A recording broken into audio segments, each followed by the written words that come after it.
good friend of mine, a gentleman that used to just be named Greg, but once I found out he was a doctor, I started calling him Dr. Greg. Now, everyone lovingly calls him Dr. Greg. Please welcome Dr. Greg Stern.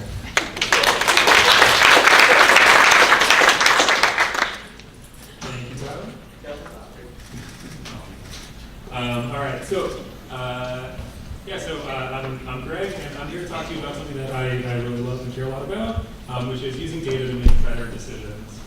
And here we go. Okay, so here's an intro slide. This is a little bit about me and who I am. So my background is actually as a biophysicist.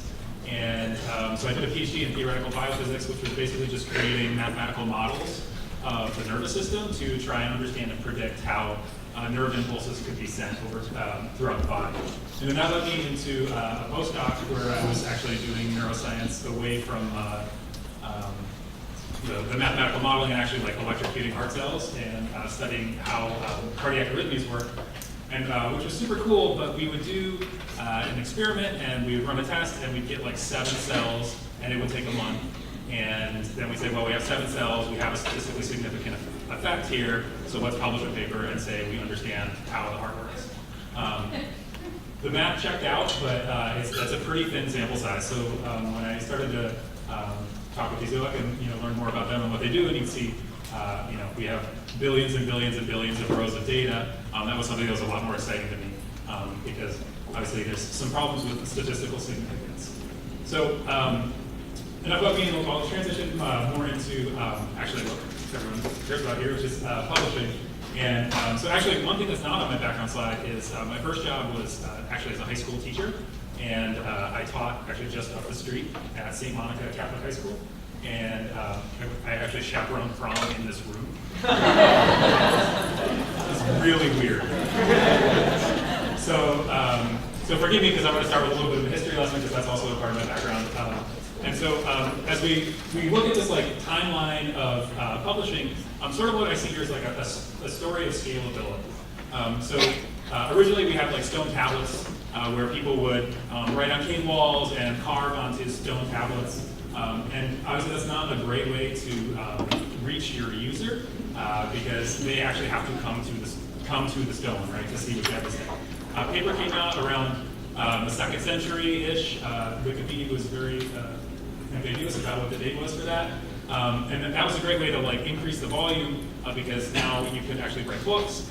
Printing was much easier. You didn't have to like etch onto a smooth rock. And then that lasted for a long time.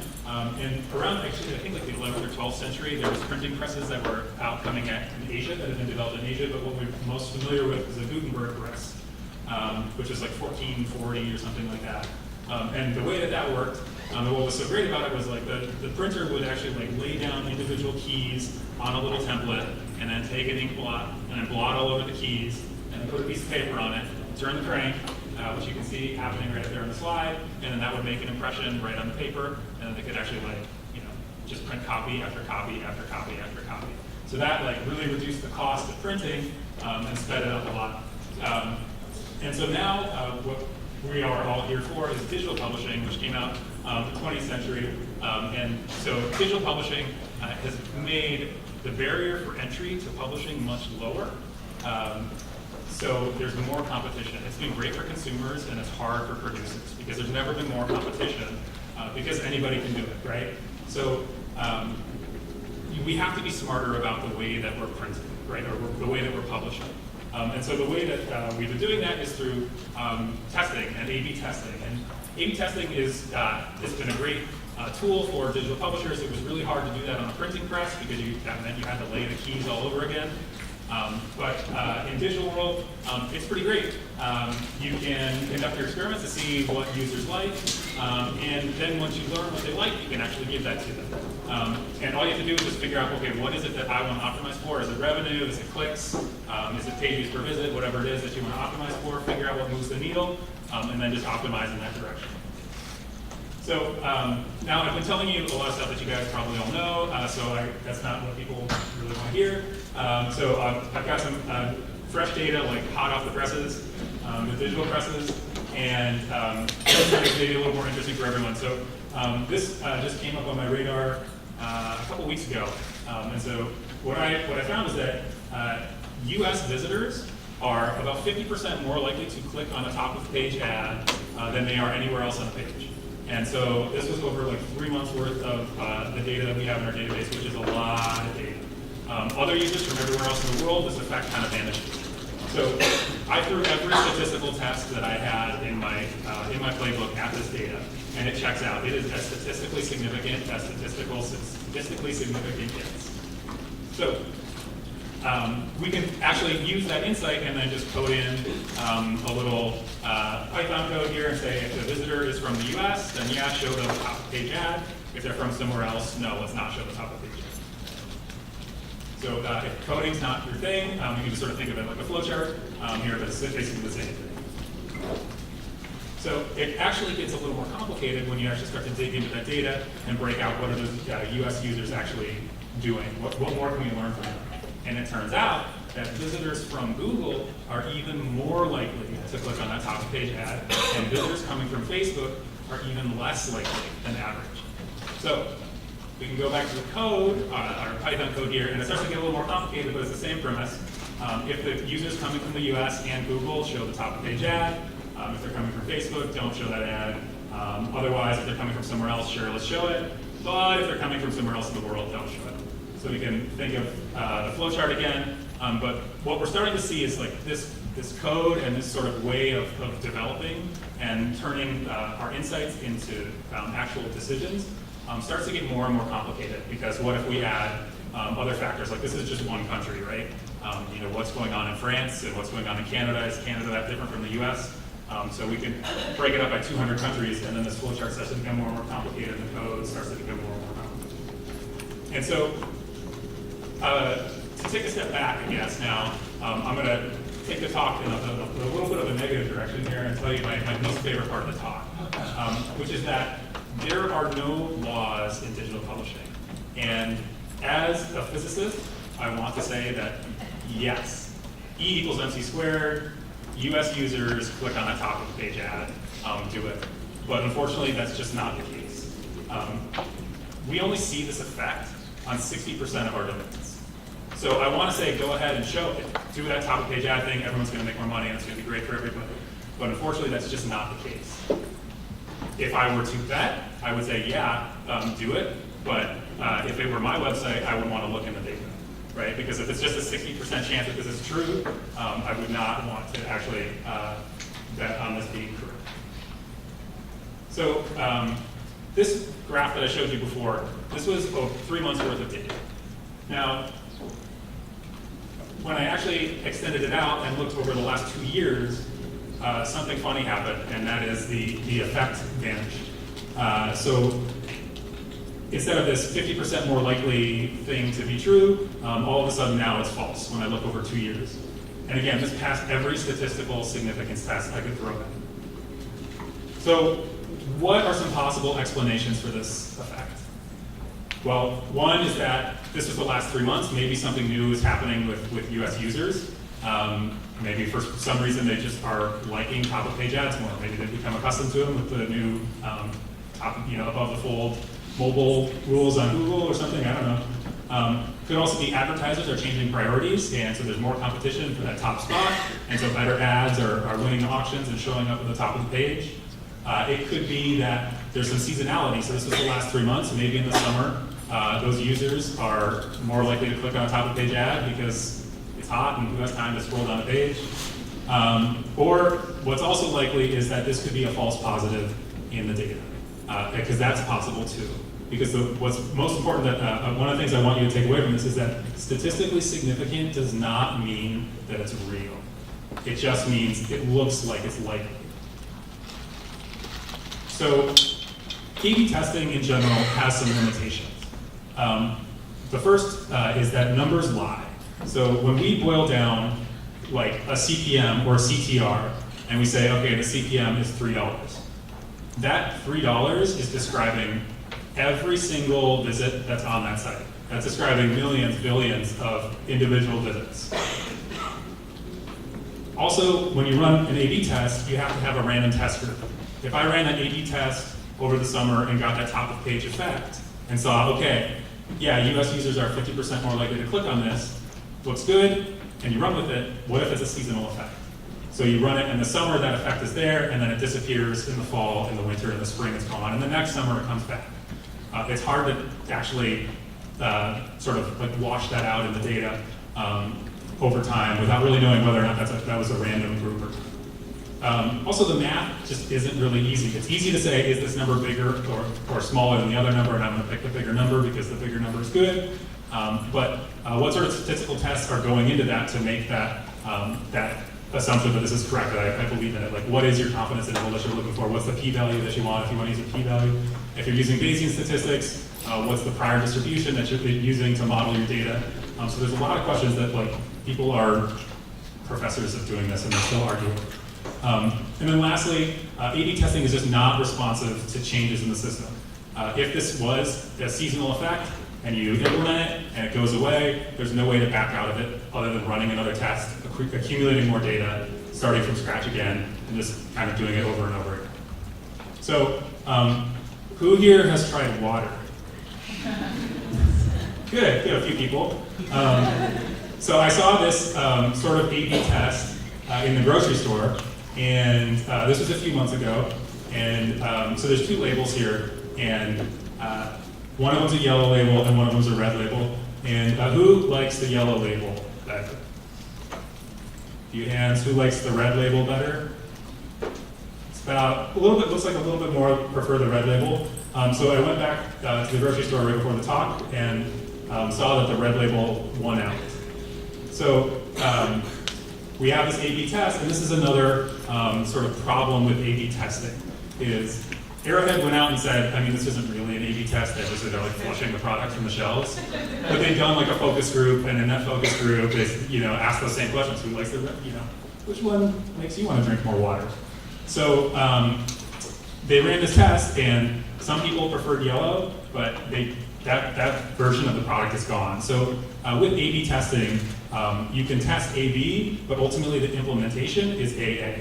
So all the people who preferred one version of the product get lumped in, the minority gets lumped in with the majority. So what are alternatives to this? Obviously being a neuroscientist and a data scientist, I prefer artificial intelligence. And I think it has a lot of major advantages over sort of this old version of statistics, A/B testing. So what's so great about A/B testing? One, it reduces data mining.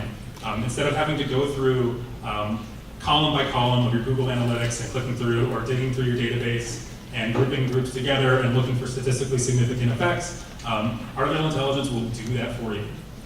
Two, it eliminates hard coding. So I'll show you some AI code in a minute, which it gets away from that if then hard coding, and it's more generalizable. Three, it is robust to changes in the patterns in the data over time. It is machine learning, so it's learning, it's getting smarter, it's adapting over time. And lastly, which is really great, is it outsources the math. So the math is already baked into the product, like TensorFlow or scikit-learn or whatever it is you want to use. So to kind of intro AI, I like to tell you kind of how it works, so just conceptually we all understand. And basically it works like how machine learning works like human learning. It's modeled after human learning. So if I had said, like, what is a dog? How would you describe a dog? I could make a class of, like a classified dog with 4 characteristics. It's an animal, it's a mammal, it barks, and it walks on 4 legs. And then we can put this into a decision tree pathway here. And so as long as it checks through, oops, oh no. Oh, whoa, okay. All right, so as long as it goes through this pathway, animal yes, mammal yes, walks on 4 legs yes, and barks yes, we have a dog. So we have a nice little model here, but there's a problem with this sort of way of thinking, which is there are some exceptions to the rule. So I want you all to meet Milo. Milo is one of the dogs of Ezoic. And so Milo, as you might have noticed, does not fit the algorithm that we just laid out. Milo is known by his owner sometimes as Trilo, because he has 3 legs. So Milo is a very good boy, but he's a dog, right? He is a dog. So if you pass him through this model, it would say that he's not a dog, and if you tell that to Milo, what is wrong with you? You are a monster. So Milo, what will happen in AI is AI says, okay, I know these things are important, but as it sees more and more dogs, it learns what's the most important, and it learns, okay, maybe walking on four legs is, that is a characteristic of most dogs, but I'm not going to throw out just because it doesn't walk on four legs. And so animal, more important, walking on four legs and barking, less important, but we'll still capture more dogs that way and get more accurate over time. And this is actually modeled after the molecular basis of learning, which is neurons, where they basically just have a bunch of different inputs in the dendrites, which are the long stringy things at the end, and it takes in a bunch of different signals and learns which ones are the most important ones to listen to, and then at the end says, okay, yeah, that's a dog. So it just weights them and sends out the signal. So how does this apply to digital publishing? So now I'm going to be a physicist and say, let's create a toy model here. And in this toy model, let's say we have a decision we have to make. Should we show a top-page ad, or should we show a sidebar? Well, we run the test and we see a CPM, and the CPM is $3.02. So the first thing that I want to do as a data scientist is, I know that this number is describing millions and millions of numbers. I think in this data set that I made, I think there was 8 million data points. And so I want to look at the distributions of the data to see if there's something I can learn from the actual distributions that make up that one number. And what I see here is that the distributions look pretty much the same. So I can't really learn much about it, that there's I don't see that there's multiple groups within the data, and they just kind of look identical. So I can start to segment the data, maybe by country. So in this data set, I put in 5 different countries. And if I run an A/B test for each country, so I have Canada, France, Great Britain, India, and the US, top of page sidebar, and the CPMs within each group are pretty much the same. And then if I try to predict what that, picking this optimal one, which wins by a cent, generally, which is basically some noise. If I try to predict, pick the winner and then predict what the CPM is going to be, it still comes out to that $3. And we're still sort of running into this decision tree hard coding model here. If we say if this, then that, if this, then that, if this, then that. So what you can do instead is use AI. So I have some TensorFlow code here that I use to actually sort through this data set. And it is 8 lines. It's a little wonky, but just stick with me to walk you through what's going on here. So the first thing you do is you just say, load in the TensorFlow. And also pandas is just a data handling. It's an Excel thing for Python. So then you say, TensorFlow, these are the things I want you to learn about. So I want you to learn country, position, and traffic source, because that's what's in the data. So I didn't create some columns here for them and say country, position, traffic source, and then use some of the TensorFlow syntax there. Then you tell TensorFlow what type of model to use to learn from the data. So here I'm using a regressor, because regressor is what you use to predict numbers. And I'm using a deep neural net here. And this is basically straight out of the documentation. I think I pulled this straight out of the documentation for this estimator here. So that's my model. Then I just tell it how to load in the data with an input function. And that input function is taking in an x and a y. The x are the features, the y is what I want to predict, which is CPM. And then I just tell it to train. And so just like that, in 8 lines of code, I have a neural net which can learn from this data, and I don't have to hard code anything anymore. If I want to add more features, I just add one more line. If I want to add the page view, they're on the second page view or the third page view or the first page view, I just add another line right there, pop it into the input function, and it just scales just like that. So when I run this, what it actually finds in the data set is it can start to find these segments automatically. So instead of you having to dig through and shovel through and say, okay, if I group this way, what if I group this way, what if I group this way, it finds the optimal groupings. And the CPM from TensorFlow actually comes out to $3.39 if you follow what TensorFlow says to do. And so that's a 12% increase in CPM in data that otherwise looked identical. So to wrap up, I kind of want to go back to where we started, which is this timeline here. And I really would like you to kind of focus on the last two little squares. So we have this printing press that came out in the 1400s, and it was around for 500 years. And that's a long time. Digital publishing has been around for what, 25 maybe?